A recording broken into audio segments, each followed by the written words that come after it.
Assalamualaikum warahmatullahi wabarakatuh. Innal hamdalillah nahmadu wa nusalli wa nusallimu ala rasulil karim. Teman-teman semua, ketemu lagi dengan Andalka Channel. Semoga teman-teman semua dalam keadaan sehat, lancar urusannya,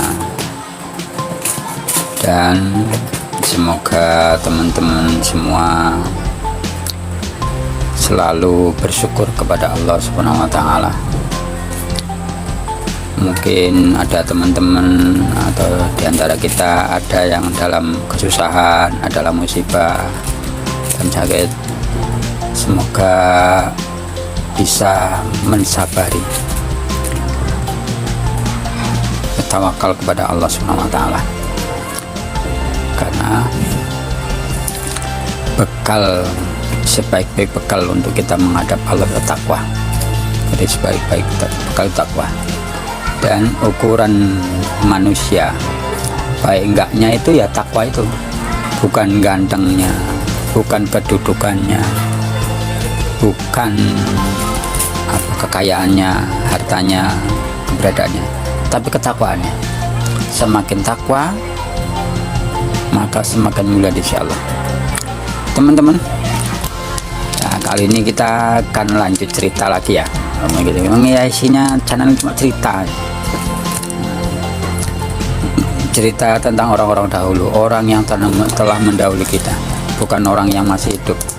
Orang masih hidup bisa berubah ketika kita ceritakan keburukannya, mungkin suatu dia berubah jadi baik, atau sebaliknya kita cerita tentang kebaikan tiba-tiba atau tahu-tahu jadi buruk. Itu kan hanya Allah yang tahu. Jadi kita cerita orang yang sudah nggak ada, yang nggak bisa berubah lagi. Teman-teman, ini cerita tentang sahabat, yaitu namanya itu Abdullah bin Amir bin Quraisy radhiyallahu anhu. Dia sepupu Sayyidina Utsman radhiyallahu anhu. Dia keluar dari masjid, ya keluar masjid. Ya, malamnya ini malamnya.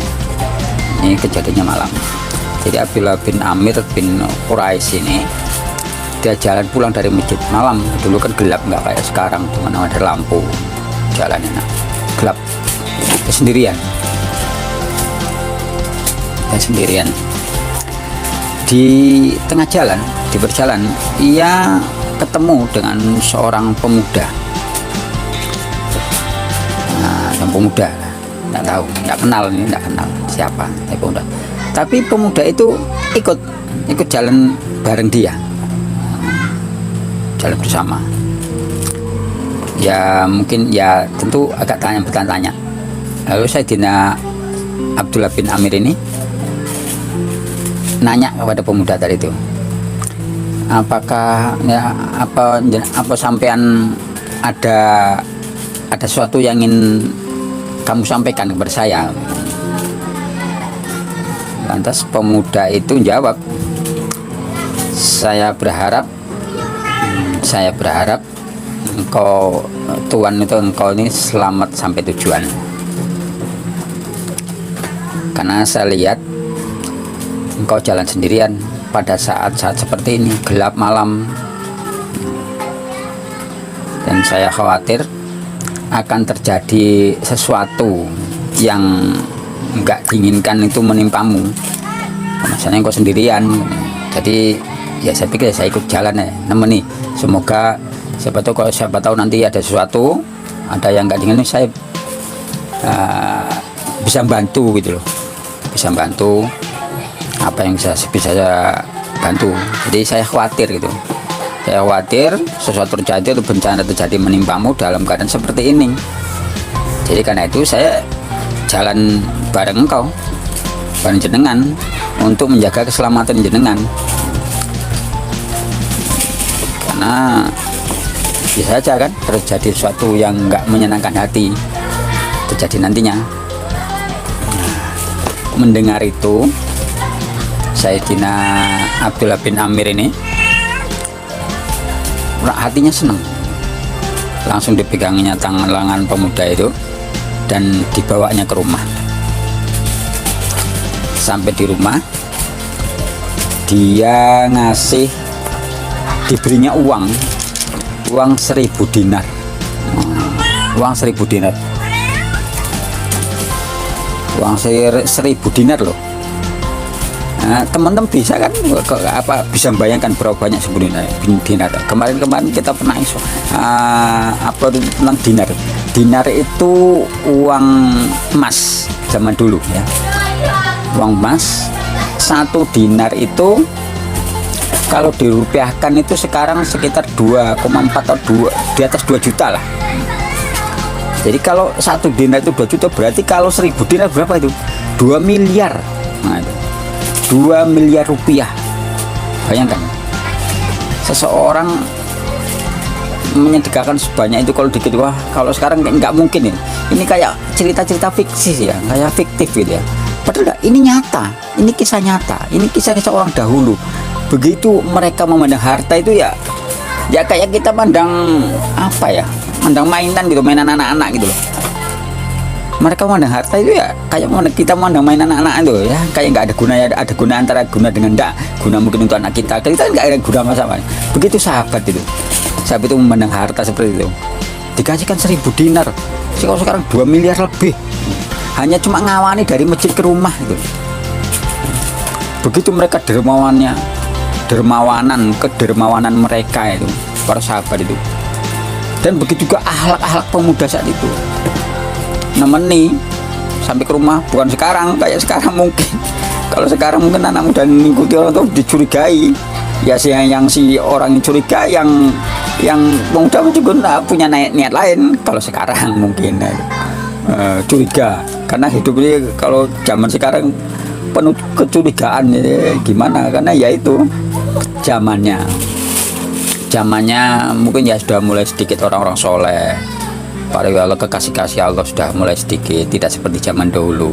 Karena semakin jauh dari zaman kenabian, semakin agama itu semakin sedikit berkurang nilainya. Nah, ya mungkin pemeluknya atau orangnya makin banyak, tapi nilainya, kualitasnya itu semakin berkurang. Kuantitasnya bertambah, kualitasnya berkurang. Nah, ini. Jadi itu pemuda dedikasi 1.000 dinar, kemudian sambil berkata, sambil ngomong, gunakanlah untuk keperluanmu, sesungguhnya orang tuamu telah mendidikmu dengan baik. Nah, ini didikan orang tua. Lagi-lagi jadi utamanya ini didikan orang tua. Jadi madrasah atau sekolah anak pertama itu ibu yang faktor utama membentuk anak itu. Jadi kalau maaf cakap, misalnya orang bapaknya ahli maksiat, tapi kalau ibunya bagus, lurus, maka insya Allah anak itu akan bagus. Tapi kalau bapaknya bagus, misalnya ibunya kurang bagus, nah ini wah, agak berat ini anak untuk menjadi bagus, karena anak ini lebih dekat kepada ibu, kepada emak. Jadi makanya madrasah atau sekolah pertama anak itu ibunya. Bagaimana ibunya membentuk anak itu, ya itu insya Allah akan jadi, akan terbentuk mudah terbentuk. Kalau bapak itu wah, ya nggak begitulah. Makanya kalau orang cerai itu bagus anaknya itu, walaupun hukum itu, tapi yang bagusnya anak itu ya dekat dengan ibu. Kalau orang tua atau bapak nih kadang kalau udah pisah, wah, kadang mikirnya mulai nyari lagi kok, bukan anak nih. Itu cerita orang tua. Tapi dia, jadi pendidikan anak penting, sedekah dan lain sebagainya. Ya begitu ya teman-teman, itu sharing kita kali ini, cerita tentang sahabat Nabi Abdullah bin Amir, tentang sedekahnya kepada pemuda yang akhlaknya bagus. Ini ya semoga bermanfaat, semoga menghibur, semoga bermanfaat buat kita, buat mendidik diri kita dan anak-anak kita dan saudara kita. Semoga terhibur, semoga bermanfaat. Subhanallah bihamdi, subhanallah bihamdika, asyhadu alla ilaha illa anta, astaghfiruka wa atubu ilaik. Assalamualaikum warahmatullahi wabarakatuh.